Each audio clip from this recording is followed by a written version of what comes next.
In this proof, what I'm doing this time is the must show. So you're going to notice that the right-hand side, I'm not going to touch at all. I'm going to try to manipulate the left-hand side to equal the right-hand side. Now, to be honest with you, it's not all that hard in this particular problem because what you'll notice here is that the problems are also already pretty similar. Remember in the summation one that you and I just did, they weren't close at all. One was a summation side, the other one was a division side, and then we had to make some manipulations from there.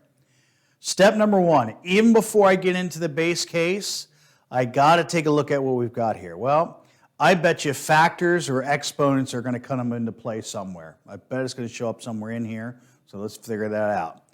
I'm going to let P equal, or P of n equal the same idea of n plus 1, so there's no real change. I'm doing my base case, and this time notice I had to use 0 for my base case because frankly, it told me it had to be n had to be greater than or equal to 0. So if I'm using 0, then we go ahead and plug into 0 into both sides of that, and then we end up with our true. So it's good for our base case so far.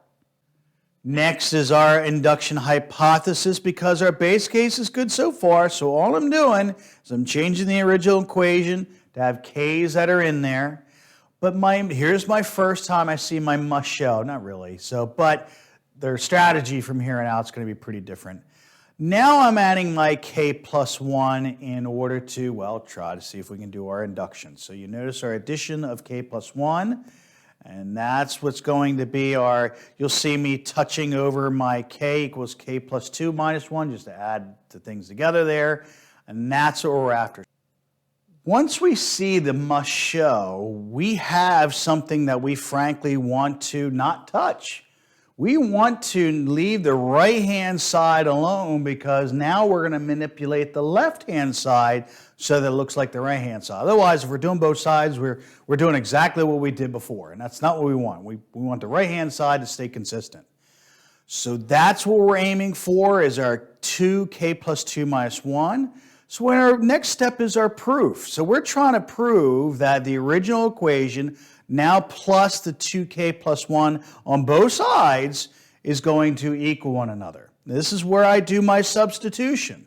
My substitution using that 2k that we originally thought up is now going to be our 2k plus 1 because we just in our base case, we proved so far that they are equal to one another. So that's where I do my substitution. Notice I haven't touched the right-hand side at all. Now, my next line, I'm prepping you for something that I had to double check myself here, was all I'm doing was move the negative 1 towards the back. So notice negative 1 is already there. How in the heck am I going to get that k plus 2? Well, that's where exponents come into play. When I have two exponents that are very similar to one another, I can go ahead and add them. And just as I predicted here, we're going to have something with exponents.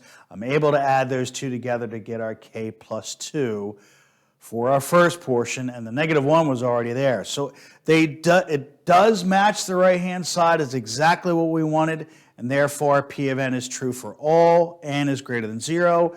And then you're going to have the same shortcut for therefore, just like we had here, show for all non-integers, And that is our next proof.